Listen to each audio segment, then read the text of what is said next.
Welcome, noble Squire. Always noble Squire. What's up in your body? Give me the highlights. What's going on? I got like a hip thing going on, especially like on the sides. Just You're like feeling a that? random pain going on, especially while I'm doing the massage work. Okay. Sometimes when I get into a lunge, it just throws out a little too far or something. Yeah, you're indicating kind of more into the socket and also that tensor fasciae latae area. Exactly. Okay. Up in there. And I heard a knee action when you stretch it out. Is that feel related? Well, I did injure this knee a while ago. Doing BJJ, which gave me kind of like sciatic pain. Oh, down this leg. How far down? We'll say like right down through that medial, through that knee, yeah. But not into the toes or the foot. No. Okay. Limiting at the knee more or less. Yeah, knee more or less. Okay. And that has more or less gone away. Like stretching, strengthening. Yeah. But I'm sure there's still some stuff, especially like in the glute areas. Okay. So we want to tie the lower body together a little bit, get that lower body intersecting. We might have some stuff too. Some movement.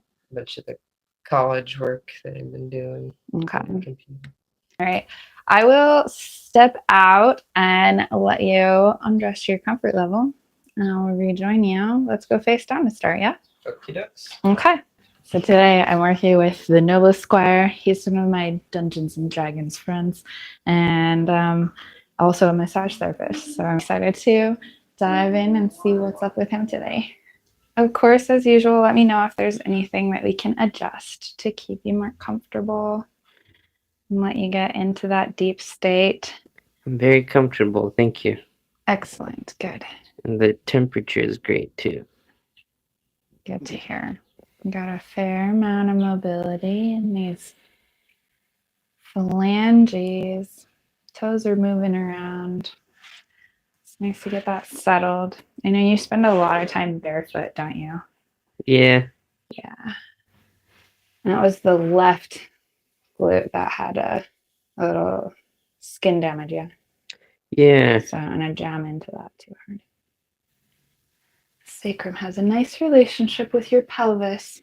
Congratulations. Got a nice strappy segment in this column here. Muscle fibers bundled together here. So I'm going to circle back and forth with that one. You breathe like a body worker. I can always kind of tell the difference with people who are more embodied versus people who have not had as much time to think or focus about it with the way the breath kicks in. I try to do a lot of belly nose breathing too, like for like Tai Chi and stuff. You're doing a lot of Tai Chi these days? No, it's just a practice that I accept and try and follow. Philosophically woven into life more so than... Yeah, and the alchemy of the alchemical system of the body they follow is pretty good.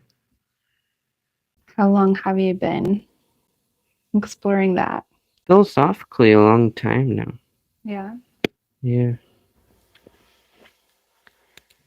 You're very sensitive. Or your sensitivity is very good. Thank you. And the goal of Taoist alchemy is immortality. Whether that pertains to the body or not is up to interpretation. Fair. But I know from personal experience that your attention span is only like 5 seconds without any sensory input, and it takes you 55 seconds to regain your attention. That's 11/12ths of your life that you're missing out from the present moment, That way of breaking down the math of it is quite profound. To take those second by second episodic awareness of the attention. I know you've done a handful of Vipassana journeys as well now. Just the two or more than that? Just the two so far. How do you find that impacting your bodywork practice? Very impactful. It's a whole practice. And as far as bodywork goes, I thought massage could replace the meditation practice, even though it helps a lot. You learn the equanimity and working through your emotions, and not being attached in that regard. But it's a lot for other people rather than for your own self. For you as the practitioner. Yeah, as a practitioner. I've had a lot of people that jumped across sort of a barrier of not fully being able to meditate, like thinking that they were not capable of meditating.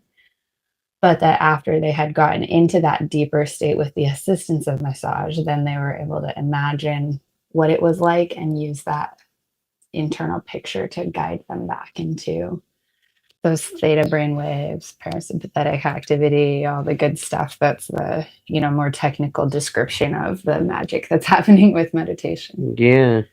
As they start to be more tuned into the specific moment by moment sensory experiences and have more tolerance for, like you were describing, like if it takes you 55 seconds to regain focus, then that's a lot of time lost incrementally out of your life, right? But a lot of people who are distracted by the social media, they don't even have 5 seconds of attention span. Yeah, absolutely. It's like, could be a lot. Physically painful for a lot of people. The impulse coming from the body to switch gears is so much stronger than the incentive to stick with whatever's happening in the moment. I forget where I heard this, but apparently the average person today has a worse attention span than a goldfish. And that, to me, is absurd. I'm so curious how they actually measured the attention span of a goldfish. Right? But yeah, absolutely. Our attention span capacity on an individual level as a society, we've been really challenged.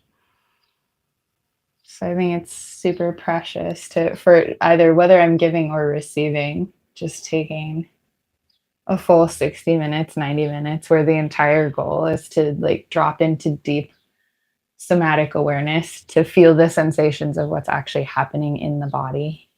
And just that, like nothing else has to get accomplished. Like it's absurd to use time on the massage table, which is quite expensive if you're paying for it. Yeah. Like that people are almost able to accomplish an incentivization on a commercial level about how precious their attention is when they're on the massage table.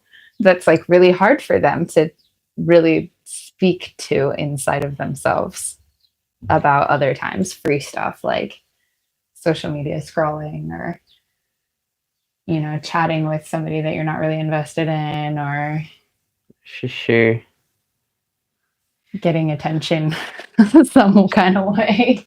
A lot of people that get on the massage table, they go to sleep. And then I'm thinking here, like, man, you're missing out on so much work. Right? You could have had that sleeping. I mean, I get sensation. That you need to sleep because you're lacking on sleep, but yeah, you're paying for the massage, and it's nice to be aware of it. Yeah. Although the tissue does remember, like the nerve endings have the experience, whether or not the frontal lobe records it. But yeah, I agree. For me, I'd much rather stay in that dreamy but aware state than actually fall asleep during massage.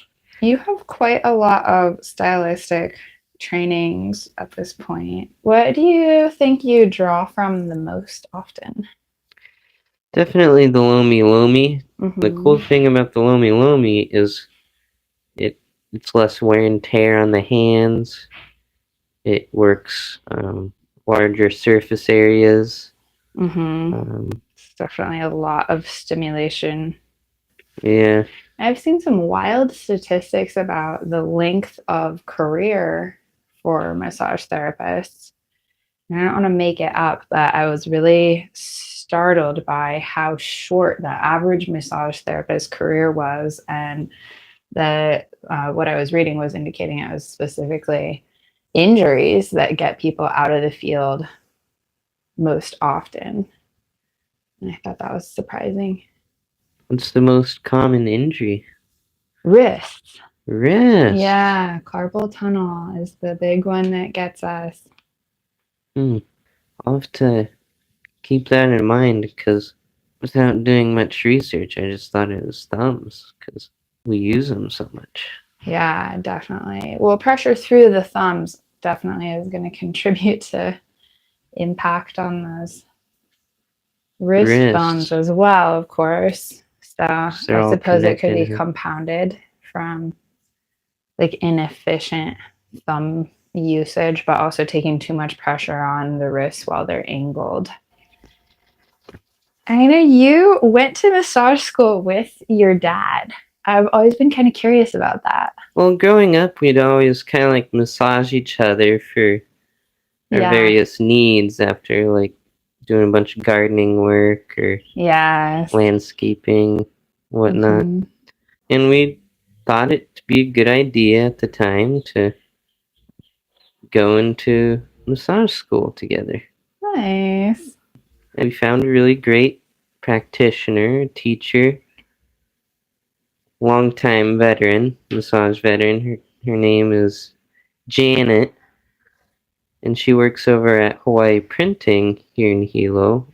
Ooh, we just got a little bit of a reflexive protection action that went really all the way up into the leg, and it was that like medial chain that you had described earlier was giving you trouble. So I'm wondering if we can get some reflexology leverage on that system.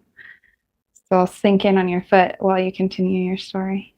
Oh yeah, she was really good. She's pretty closed off in her practice now. She used to work out of the whole building and had a big massage school and everything. Wow. But as she's getting older, she dumbed her business down, and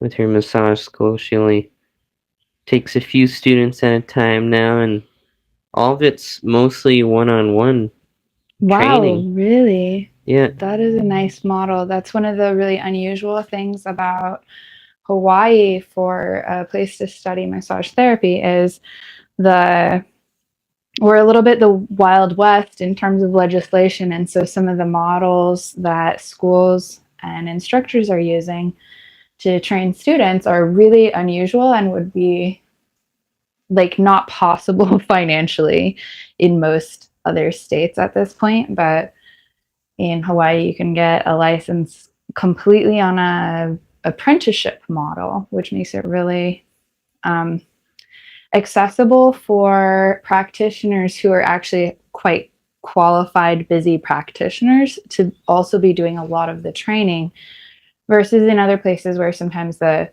instructors for the schools have barely been in the business for a long time. Of course, lots of them are straddling both worlds in some ways, but it makes it interesting where people can participate on a scale that is like economically limited in other places. I kind of wonder how much they're just trying to make a big buck real quickly without thinking for the long term of the business. In terms of? In terms of just the amount of students that they take on. Yeah. Some of the mainland schools that are like super consolidated with like. Yeah. Where like there would be one teacher among like 20 students, and they're like, all right, exactly. here's the move. You all just Right. And like if it's math and there's a sheet at the end and you're either right or you're not right, it kind of makes sense to consolidate that way. But for this kind of work where it really is this very nuanced awareness that needs to pass from one generation of practitioners to the next, that level of consolidation is really absurd. Definitely. Oh, that's a good spot. Yeah, we started getting some reactivity. I tend to focus a lot, like I'm very much a nervous system specialist. So I tend to focus on some pretty fine data coming through the neuromuscular system. And so I love anytime that we find like a place where there's involuntary reactivity happening, and we know that old code has basically gotten lodged in the neuromuscular junctions, more or less. A lot of the time, sometimes it's the muscle fibers themselves, sometimes it's the muscle spindle cells, but picking up that information where I can take for granted that on a cognitive level, all the instructions that you're giving your body are relaxation, settle onto the table, give up your weight into the direction of gravity. And so anytime that there's action in the body on a fine level that's away from gravity, essentially, that's telling me something about what's going on with your subconscious. Sometimes I'll put a blindfold on my clients facing up. Sometimes block the light. Would you like a little blocking the light, but exciting? Go ahead. oh, but also like they're staring at you while you're working. That's kind of uncomforting. Absolutely. People who receive massage therapy and keep their eyes open the whole time, like, it's not wrong. Like, some people act like it's morally an issue or like, that's creepy. I've heard other therapists say, like, in a judgmental way. And I don't think it's wrong, but I think that it's often a sign that, like, people have very little experience being safe enough to really deeply relax in another human's presence. And so I want to make sure that they have that experience while they're with me, and a little bit of guidance of that automatic behavior of closing eyes, opening eyes, I think benefits them. I think I've ever had somebody keep their eyes open and it was like they were insisting that their eyes stay open. It just almost didn't occur to them to shut down all the way. All right. How are you feeling, Noble Squire? Groovy. Yeah? Oh, yeah. Tell me about your experience. I definitely felt my nervous system being taken into account in your practices, and thank you. Afterwards, I definitely feel a lot more calmed, aware, centered. Feel very good. Good. How about that hip? It was a left hip. That hip spot. We got in there after our stream ended, so unfortunately some of our really cool action was not captured on film. But how was that for you? That's the best action. It's very good. The work that you did was great sensitivity, and you're able to feel into all the spots. Much more so than any other massage therapist that I traded with. Yeah.